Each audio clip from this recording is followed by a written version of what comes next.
You know when the report was leaked in the public domain, there was a description by the presidency that the report was not authentic. Hearsay. The president said it was a hearsay, actually. Anyway, Roland, let me say good morning. And now we're investigating a hearsay document. Yes. Yes, that's what we are doing now. Let me say good morning to my NDC fraternity. As you can see, I'm all branded. This is brand awareness. The next government coming into power. Professor Franklin Boateng, Roland, in 2008, a gentleman came to contest under the flag bearership of the MPP. Ghanaians refused to vote for him, and that is our current president. He came back in 2012. Ghanaians said, no way, we won't vote for him. We rejected him. Then in 2016, he came up with a whole lot of, I won't say lies, but a whole lot of missions and visions. Telling Ghanaians he would do this, he would do that, he would do this. Now, one of the core things he said he would do was to fight Galamsey. Roland, our current president made us aware that he's even prepared to put his presidency on the line to fight Galamsey. Well, he said he's done that so far. He has not done anything, Roland. Have you seen our water bodies? Or you've not seen pictures circulating with our river Pra and all the river? You've not seen the different colors? Roland, haven't you seen them? Well, let me make a point. This gentleman or our president says he's going to fight Galamsey and put his presidency on the line. Fast forward, you came up and then you, instituted a committee, the interministerial committee, to fight illegal mining. Now, the purpose of that committee was to ensure that all the illegal miners are regularized. It was also to ensure that the time frame for acquiring a license to mine is decreased, because those days you can get, to be given a license to mine, it takes about 10 years. So you have formed a beautiful committee and put somebody who is not an ordinary person as the chair of the committee. And this person is Professor Frimpong Boateng, who is well known in Ghana. He's a gentleman, educated. He was in his health sector, but got up and said, let me do a bit of politics because I want to serve my nation. So he is the chair of the committee. What's your point? What point are you driving? My point is that if the chairman of the committee has identified that there is so much corruption in the Galamsey industry and has written to you, take it as a petition, has written to you, what do you have to do as a government or as a president? Roland, do you know the Whistleblowers Act?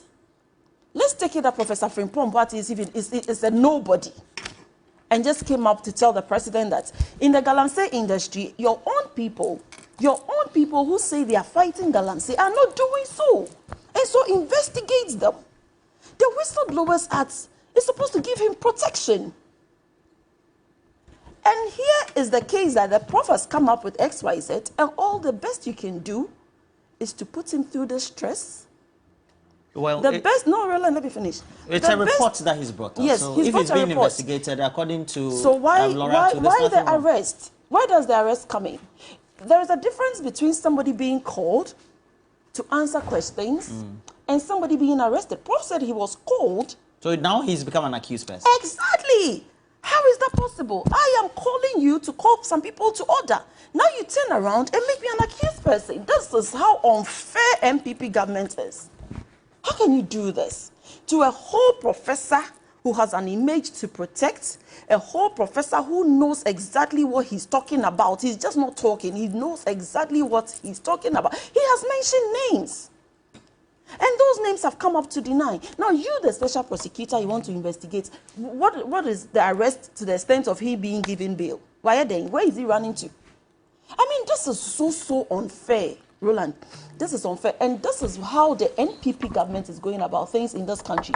How are they going about things? Bassa. They're just doing things well, anyhow. The Office of the Special Prosecutor, if you look at the other crates, it's clothed with those powers. The Office of the Special Prosecutor is an independent body.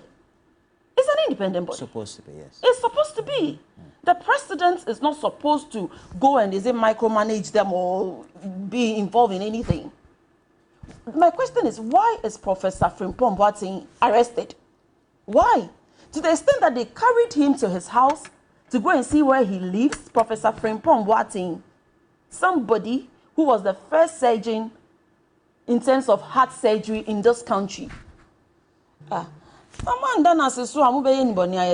if you are not going to thank him, don't humiliate him to this extent. You call this humiliation? Yes, it is. Is a special prosecutor doing his work? The special prosecutor is doing his job. I am saying that do your job, call him, ask him, let him give you further details and further particulars. Don't arrest him and let it seem as if he has done some wrong. What did he do wrong, Roland? Are you now telling the special prosecutor how to I am not telling the special prosecutor how to operate. I am saying and giving my opinion as a Ghanaian and as an ordinary Ghanaian. I have opinions. I have opinion how I see things. What I am saying is that as a Ghanaian, I am supposed to be a citizen. Say something and do something. What I am saying is, to me, I think Professor Frimpong Boateng's report should be investigated, yes, but for them to invite him and when he arrives, they tell him, hey, I have arrested you. It's absolutely wrong. I don't know the reason. I don't know what Lara too was saying about it, but why was he arrested? Why have they gone to see his house? Let me ask you, is Professor Frimpong Boateng... It's within the purview of the special prosecutor, right? Yes, but sometimes, Roland, let me say, if it's within their mandate to arrest people, Professor Frimpong Boateng is not one of them to be arrested. He was the one who wrote the report out of his own free will. He was the one who was in his health sector and moved from the health sector to politics. He came out himself. Nobody forced him. He's not running away anywhere.